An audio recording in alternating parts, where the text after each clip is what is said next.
This is Troy Sweeney at Saywordtv, and we're here with musician Keyan Williams. How you doing? I'm doing good. How are you, Troy? I'm okay. Now, what instruments do you play? Well, I play alto sax, soprano sax, tenor sax, flute, and keyboard. Now, have you been formally trained in school, or did you learn this on your own? Oh yeah, I went to school to learn it. I had tutors. I've been playing for a long time, around 30 years. So I've been doing this for a while. Now, I know you have your CD that's out now. Did you produce it yourself, or did you collaborate with other people? I had two other guys that we wrote the songs together. There's actually 2 songs on the CD that I wrote myself, and I produced the whole CD myself. Now, how is the CD being marketed? Well, the CD is being marketed mostly now on the internet. I did have some radio play with it, and right now we're doing a lot of digital distribution, both on the CD with the hard copy of the CD and with digital downloads, and it's all over. It's on iTunes and CD Baby, and it's on over 300 websites worldwide. Now, the instruments that you play, which one is your favorite? You play 4 instruments, right? Right, yeah. Now, which one is the one that you play the most and get the best feeling out of? I really like the soprano sax. Basically, with the soprano sax, it keeps my embouchure, or the way that I bite on the mouthpiece, it keeps it ready for all the other saxophones since it's the smallest. So it helps my muscles be real strong, and it's just a great instrument. It flows really nice, and it's the most challenging. So that's the one I find. Now, did you always want to be a musician, or did you want to be something else when you was a kid? At one time I wanted to be a lawyer, but I changed my mind really quickly after I found out how much schooling they wanted. And my mother is a big jazz buff, and I've been hearing jazz all the time. I hear it when I was growing up. Dizzy Gillespie, Charlie Parker, John Coltrane, Charlie Mingus. I mean, I heard it all. So I guess it was just natural for me to go this route. Do you think in the future you're going to venture off into different art forms, or you're just going to stay with jazz? I'm looking forward to doing different art forms. I'm actually going to be working on a project that's going to include poetry and jazz and different types of music together. Also, maybe want to go and try out some movies or theatrical stuff too. Now, I know you have a couple of projects coming out in 2010. Could you describe them? Yeah, sure. I'm actually finishing up a project in 2009, which will be my second CD. Then I'm going to have 3 projects in 2010 that I'm working on. Like I said, I have one that is going to incorporate jazz, music, and poetry. I also have another project that I'm working on, which will be my 3rd CD, and something for a TV station. Now, you've been playing for 30 years.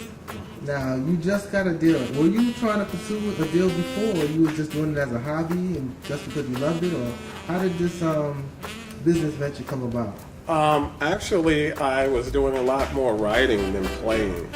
I basically built a studio, and I started doing some writing and started writing for different artists, and then I got called for a studio gig by an attorney friend of mine, and he said he was looking for a sax player, and I told him I played sax. He always known me as a writer, so he sent me down. He heard the recording that I did with the band that he assigned me to, and he thought it was phenomenal, and from that point on, I really wanted to focus on being an artist and doing some work on my own.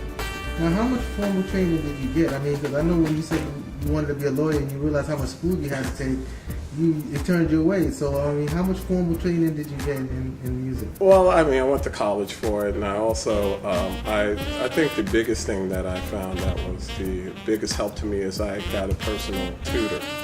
I started with my tutor in junior high school, and then I started kept going to him through my high school years, and that really helped. And then when I came back home, I started again with him. So that really helped me, and it really gives me a insight to how to play, and not only what I'm hearing, but what the audience is hearing. And so it taught me a lot about jazz, about connecting with your audience and how to perform. Do you think that in any time in the future that you would probably be a tutor for somebody or teach kids how to play an instrument? You know what? That's an interesting question, because I thought about it, and I would like to do it when I have some downtime, or at least let kids know what is capable and what you can do, and that if you have a dream to keep on inspiring to do it. So yeah, I would like to do that. Now, I see you went to college. Now, how important was school for you, even though you became a musician? I mean, how important is school for all the kids out there who maybe want to drop out of school and don't see any purpose in going to school? What does school do for you? Well, it not only trained me well as a musician, but it taught me how to interact with people, how important professionalism is, how to understand and to relate to different cultures and different types of music and different types of people. So it was a great experience for me, and I think it's important for everybody to go to college and get some understanding about what they want to do and see how other cultures and other people adapt to what they're trying to do also. So it was pretty important. So where are some of the places that you played? Oh, well, I played for the San Jose Jazz Festival in San Jose, California. I played at the Verado Jazz Festival in Arizona.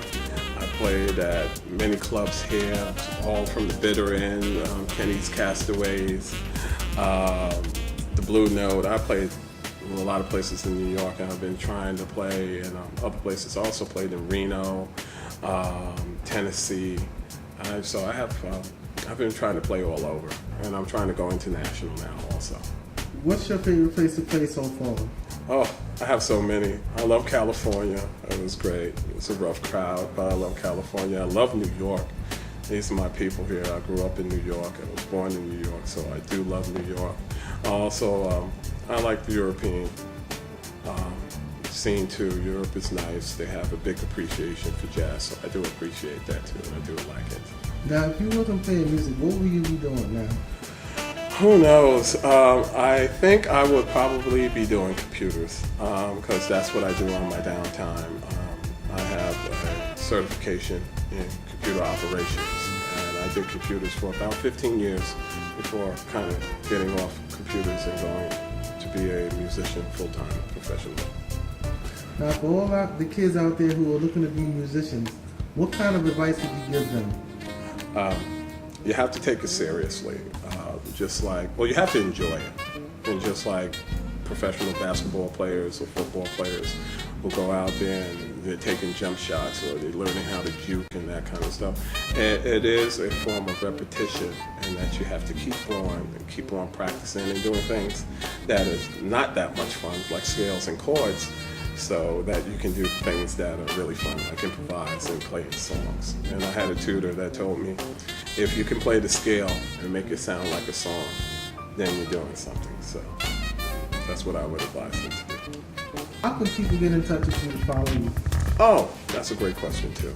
I have a website. They can go out to KeyanWilliams.us, and they can contact my management group there, and they can get in touch with me. That way they also can find out what's going on with my calendar, where I'm playing, new things that I'm doing. I have blogs out there. I have new videos that I do almost on a weekly or monthly basis, so the website is always being updated and revamped, and they can find out a lot of information about me right there. Now, what's your favorite part of being a musician? Is it the stage? Is it performing with other musicians? Or doing videos? What do you love most? I think my favorite part, I have two favorite parts.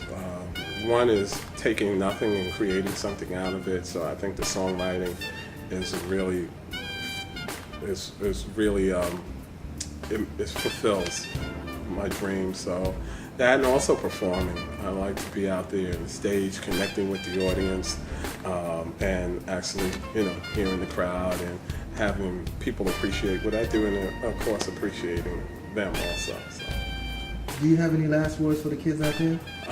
Yeah, just really stay away from negativity.